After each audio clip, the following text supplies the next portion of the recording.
మన దేశంలో పండుగలు, పబ్బాలు, వివాహాలు, మరెన్నో శుభకార్యాలు, ప్రాంతమేదైనా రాష్ట్రమేదైనా సంస్కృతి సంప్రదాయాల గుబాలింపుకు కొదవలేదు. ప్రసిద్ధ పుణ్యక్షేత్రాల్లో ఎల్లప్పుడూ ఎన్నెన్నో ఆచార వ్యవహారాల కార్యక్రమాలు. వీటన్నింటిలో చేనేత వస్త్రాలను విరివిగానే ఉపయోగిస్తారు. నేటి తరంలో ఆరోగ్యానికే కాకుండా స్టైల్ స్టేట్మెంట్గా కూడా చేనేతకు మంచి ఆదరణే ఉంది. యువతి యువకుల్లోనూ హ్యాండ్ వీవింగ్ డ్రెస్సుల పట్ల ఇంట్రెస్ట్ ఉంది. దీంతో మార్కెట్లో చేనేత బట్టలకు మంచి గిరాకీ ఉంది.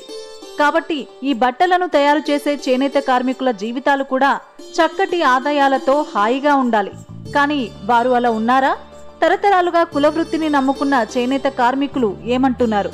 వారి మంచి చెడ్డలే ఈనాటి బతుకు చిత్రం.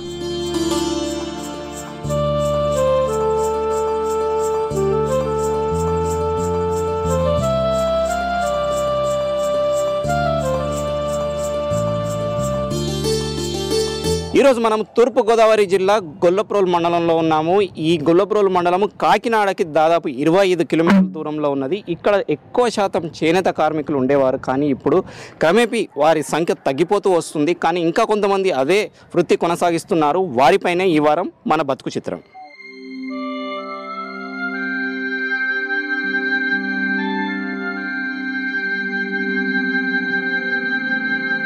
తూర్పుగోదావరి జిల్లా గొల్లప్రోలు గ్రామం ఇది మండల కేంద్రం కూడా. ఈ ఊరిలో 90% మంది నేత కార్మికులే. ఉదయం 6 గంటల నుంచే వీధుల్లో హడావుడి కనిపిస్తుంది. వీరు పడుగు అంటారు. ప్రతి పడుగు దగ్గర దాదాపు ఒక 10 మంది ఈ పనిలో ఉంటారు. వీరంతా ఈ పడుగు పని చేస్తేనే ఈ నూలు నేయడానికి అనువుగా తయారవుతుంది. ముడి నూలును ఎంతో ఓర్పుగా, నేర్పుగా, నైపుణ్యంతో పడుగు పని ద్వారా సరిచేస్తారు.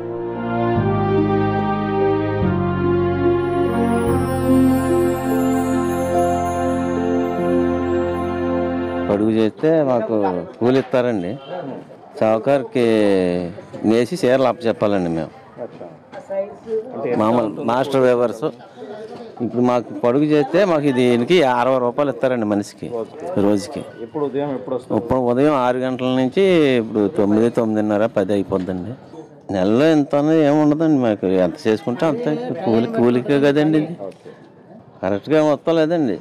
మజూరు చాలా తక్కువగా ఇస్తున్నారండి. చీరకే 200 రూపాయలు కూడా వస్తలేదండి మాకు. ఈ పనిలో ఉన్న వీరంతా నెలకు 16 చీరల వరకు పడుగు పని చేస్తారు.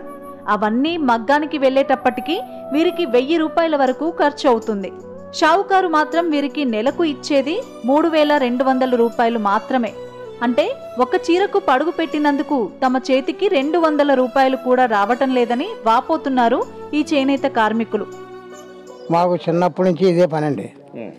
చిన్నప్పటి నుంచి చేస్తున్నాం, కానీ ఇంకా పైకి రాలేదు. ముందు కింద బాధని ఇంకా ఉండిపోయామండి. అలాగే సరిపోకండి. చేసిన పని మాకు జీతం కూలి పని కిట్టదండి.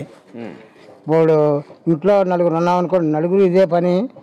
ఈ పనిలో ఈ భార్య పిల్లలు కూడా ఈ పనిలోనే సహకరించాలండి. సహకరించకపోతే ఆ పని చేయలేమండి. సహకరించినందుకు అందరికీ సరిపడా కూలి గిట్టాలంటే ఒక 500 గిట్టాలండి. ఇది పొద్దుత్తమానం మేము పని చేస్తే 200 అలా కిడుతుందండి. ఇంచుమించి పడుగుని ఎట్లకి నిలబడుద్దండి. నెలకి 2200 అండి. అదండి. అంటే మీకు రోజు పని ఉంటుందా? పని ఉంటుందండి. పని ఉంటుంది, కానీ గిట్టుబాటు లేదండి. తినడానికి ఇబ్బందిగా ఉంటుందండి. మేము కాబడి అప్పుడు చేసుకోవడం వల్ల అది చేసుకోవడం ఇది చేసుకోవడం తప్ప మామూలుగా మాకు పర్వాలేదు, ఈ పని చేసుకుంటున్నాం, ఇబ్బంది దగ్గరికి అప్పుకి వెళ్ళక్కర్లేదు అన్నది ఉండదండి. ఈ చేనేత గ్రామ వీధుల్లోంచి కార్మికుల ఇళ్లలోకి వెళదాం. ఇక్కడ ఏ ఇంట్లోకి వెళ్ళినా మనకు ఇంటిల్లి పాది చేనేత పనులు చేస్తూ కనిపిస్తారు. మగ్గాలు, రాట్నాలు, నూలు కండెలు ఎటు చూసినా దర్శనమిస్తాయి. ఇప్పుడు మీరు చూస్తున్న ఈ కుటుంబం కార్మికుడు చంద్రరావుది. ఆయన సతీమణి వెంకటాయమ్మ రాట్నం ద్వారా కండెలు తయారు చేస్తుంది.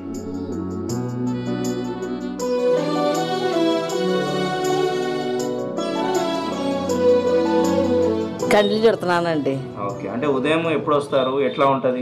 ఇదిగోండి పొద్దున్న నుంచి చుడుతున్నాను. పిడి తీసానండి. ఇంకా 2 చీళ్ళు అవ్వలేదు. రోజుకి ఇంత చేయాల పని అని ఏమైనా ఉంటుందా? ఇంక ఈ పని అండి, ఇంకేం చేయనండి. వేరే ఏం చేయరా మీరు? ఇంకా అతను ఏం చేయరండి. చేసుకోలేకపోతున్నాం కూడానండి. అంటే ఎప్పటి నుంచి చేస్తున్నారు ఇట్లా? చిన్నప్పటి నుంచి చేస్తున్నారు? చిన్నప్పటి నుంచి ఇంక ఇదే పని అండి. ఇంకే పనికి కూడా వెళ్ళరండి అతను. నేను అంతేనండి. సరే, ఎంత వస్తుంది మీకు రోజుకి కూలి? ఇదిగోండి నాకేముందండి, ఈ పిడికండి చుడితే 5 రూపాయలు వస్తాయండి. ఎన్ని పిడికలు చుట్టాలా? ఏం చుట్టినానండి, ఒక్కటే చుడతాను. ఆ చీరకు వస్తుందండి, ముసలోడు వస్తుందండి. పిడికలు చేస్తారు ఇట్లా రోజు ఎన్ని చుడతారు? ఇగోండి ఇది చీరకు వస్తుందండి, పిడి ఒక్క పిడి చీర వస్తుంది. ఇగోండి 10 చీళ్ళు ఎడదీశాను, ఇగో 2 చీళ్ళు 3వ చీడి వేసానండి. ఇంక ఇది పొద్దుంతమంది సరిపోద్దండి. వెంకటాయమ్మ భర్త చంద్రరావు ఉదయం నుంచి సాయంకాలం వరకు మగ్గం మీద పనిచేస్తే ఒక్క చీర తయారవుతుంది. ఈ మగ్గం పని ఆషామాషిగా చేసేది కాదు. ఇందులో ఎంతో కళాత్మకత ఉంటుంది, మరెంతో నైపుణ్యత ఉంటుంది. ఏమాత్రం తేడా వచ్చినా బట్ట పాడైపోతుంది. ఇంత పనిని ఎంతో ఓర్పుగా నేర్పుగా చేస్తే ఈయనకు వచ్చే కూలి సరైనదేనా? అసలు లాభం ఏమైనా ఉందా? దీనిపై ఆయన ఏమంటున్నారంటే, రోజుకి ఒక చీరనే వేస్తానండి. 6 గంటలు ఉదయం 6 గంటలకు వెళ్తాను మొగ్గలకి, సాయంకాలం 6 గంటలకి ఒక చీర తయారు చేస్తానండి. 2 మనుషులు పని చేస్తే ఒక 150 రూపాయలు వస్తుందండి.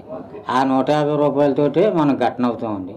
ఏదన్నా పై ఖర్చులు ఏమన్నా ఎగస్ట్రా ఖర్చు కావాలంటే అప్పు సప్పు చేసుకోలేనండి.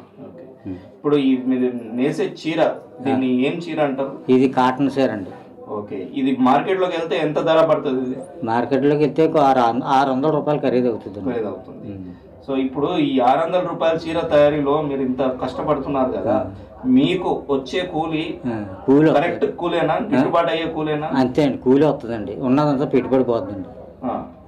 పెట్టుబడికే పోతుంది అంట. పెట్టుబడి అండి. మీకు లాభం వచ్చేది ఈ దారాలకి, ఈ పేకలకి, ఈ అంచులకి అన్నిటికి పెట్టుబడి పోతుందండి. ఉన్నదంతా మనకు వచ్చేది 150 కడుతుందండి. అంటే మీకు ఎక్కువ లాభం ఏం లేదా? ఏముండదండి అసలు. ఎవరు లాభపడుతున్నారు? ఏమండి, ఎవరు లాభపడుతున్నారు ఈ చీర ద్వారా? సావుకారులు అండి. సావుకారులు నేస్తాం. సావుకారుకి ఆయన ఏదో పడతాడు.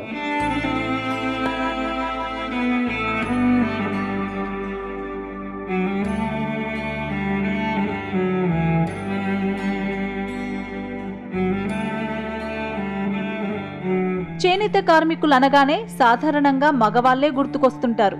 మగ్గాలపై కేవలం మగవారే పనిచేస్తారని అనుకుంటే పొరపాటే. ఈ బట్టల తయారీలో మహిళా కార్మికుల భాగస్వామ్యం చాలా ఉంది. ఇప్పుడు మీరు చూస్తున్న ఈ మహిళ పేరు గంటా ధనలక్ష్మి. భర్త చనిపోయిన తర్వాత చేనేత పనులన్నీ తానే చేసుకుంటూ ఉపాధి పొందుతూ 3 పిల్లల్ని చదివించుకుంటోంది. చేనేత పనుల్లో కొన్నింటిని వేరే వారికి ఇస్తే ఆ వచ్చే కూలి డబ్బుల్ని పంచుకోవాల్సి ఉంటుంది. దాంతో అన్ని పనులు తనే చేసుకుంటోంది. ఇంత కష్టపడి పనిచేసినా వీరికి వచ్చే కూలీ నామమాత్రమే. కూలీ పెంచాలని ఈమె డిమాండ్ చేస్తున్నారు. బయట నిత్యావసర వస్తువుల ధరలు ఆకాశాన్ని అంటుతుంటే మా కూలీ మాత్రం పెరగడం లేదని బాధపడుతోంది. భర్త లేక నేనే ఇంకా అన్ని శాఖ పెట్టుకొని చేసుకొని అలా కట్టుబడి బతుకుతున్నానండి. అంటే మీకు ఇప్పుడు అవసరాలు, ఈ ధరలు అన్ని పెరుగుతున్న దీని నేపథ్యంలో మీ కూలీ పెరుగుతుందా? కూలీ ఏం పెరగలేదండి, అదే మజూరండి. బయట ఏ వస్తువు కొనుక్కుందామన్నా రేట్లండి, కొనుక్కోలేకపోతున్నాం. అలాగుంటుందండి. మరి అంటే ఎట్లా మీకు కొంచెం ఎక్కువ చేస్తే మజదూరు మంచిదా? పెంచాలండి. మరి ఎంత పెంచితే బాగుంటుంది మీకు సుమారుగా? ఒక 1000 రూపాయలన్నా పెంచాలండి.